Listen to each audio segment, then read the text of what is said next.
Vamos a comenzar este curso con la introducción a los lenguajes de programación, y sé que muchos de ustedes puede que ya sean un poco más avanzados, pero les recomiendo que vean todos los videos del curso porque nunca está de más ver o dar un repaso a lo que ya vimos. Así que vamos a comenzar a ver qué son los lenguajes de programación. Y en términos generales, un lenguaje de programación es una herramienta que permite desarrollar software o programas para computadora. Eso es, simplemente es una herramienta que permite desarrollar software, que un software pues prácticamente es un programa para una computadora, que en este caso pues ya también puede ser para aplicaciones de teléfono, pero lo queremos poner en términos más simples.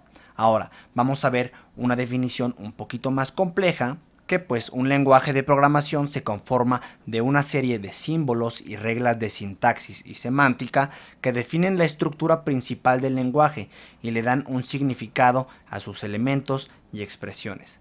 Vamos a ver también que pues el lenguaje de programación tiene símbolos, tiene reglas de sintaxis y de semántica, que estas después van a ser analizadas por un compilador o pues por un interpretador.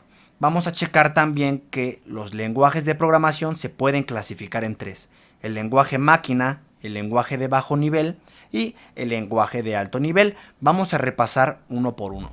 Tenemos primero el lenguaje máquina.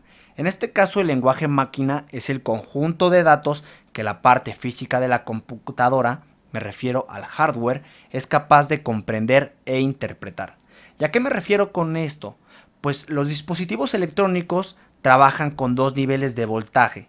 Trabajan con tensiones comprendidas entre 0 y 4 voltios y entre 4 y 5 voltios. Y pues aquí yo les puse una anotación, que no, realmente la computadora no funciona con unos y ceros como normalmente la gente lo dice. Las computadoras funcionan con tensiones. En este caso, puedo hacer una analogía. Los ceros a los que la gente generalmente se refiere son tensiones entre 0 y 4 voltios. A esto nos referimos con un cero.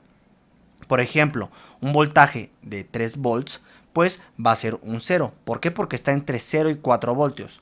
Y un 1, a lo que erróneamente se refieren que funciona una computadora, va a ser una tensión entre 4 y 5 voltios. Por ejemplo, 4.3 volts, 4.7 volts, etcétera, etcétera.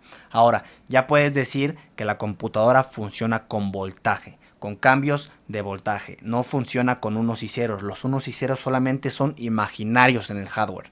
Ahora, vamos a definir entonces que el lenguaje de máquinas son un conjunto de pulsos eléctricos con los cuales la computadora puede trabajar. Obviamente, si tú te quieres introducir un poquito más en todo esto, puedes investigar.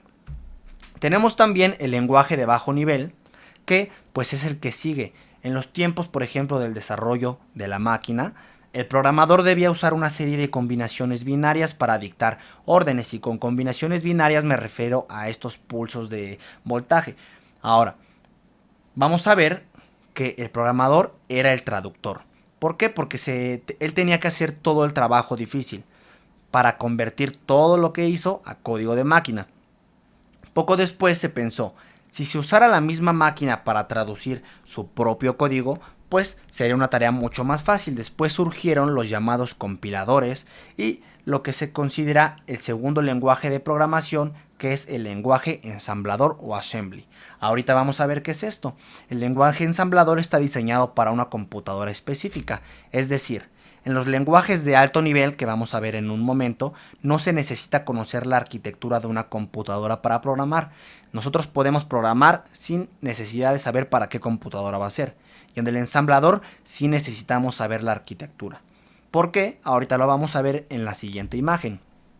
Tenemos aquí un programa que yo desarrollé hace un tiempo en ensamblador, en el cual podemos ver que ya estamos trabajando, por ejemplo, con direcciones de memoria 0x20 a la 0x21, etcétera, etcétera. Y pues este programa es para un microcontrolador, el PIC16F887. También podemos trabajar, por ejemplo, con cadenas de bits. Podemos trabajar también con números decimales, etcétera, etcétera. Trabajamos con puertos y muchas cosas más. Ustedes también se pueden meter a un curso de ensamblador para que puedan ver cómo funciona por dentro. Ahora, Vamos a checar también el lenguaje de alto nivel, que este es el que nos interesa en este curso, porque los lenguajes de programación de alto nivel se caracterizan porque su estructura semántica es muy similar a la forma como escriben los humanos. ¿Y a qué me refiero esto? Que son muy parecidos a nuestra escritura, por ejemplo, al idioma inglés, lo que permite codificar los algoritmos de manera más natural en vez de codificarlos en el lenguaje de las máquinas o a nivel de lenguaje ensamblador, que también es más complicado. Un ejemplo de lenguaje de alto nivel puede ser PHP, que es el que nos interesa, Java, C, etcétera, etcétera. Podemos comprender que también hay diferentes niveles entre estos lenguajes de programación de alto nivel. Por ejemplo, yo considero que C es un poquito más complejo que PHP, pero bueno, no hablemos de C porque este curso es de PHP. En esta imagen podemos ver un ejemplo de lenguaje de alto nivel, que por ejemplo es PHP. Tenemos palabras más parecidas a lo que es el lenguaje inglés y así vamos a poder trabajar de una manera más fácil con lenguajes de alto nivel. Una vez que comprendimos esto, podemos pasar al siguiente tema del siguiente video.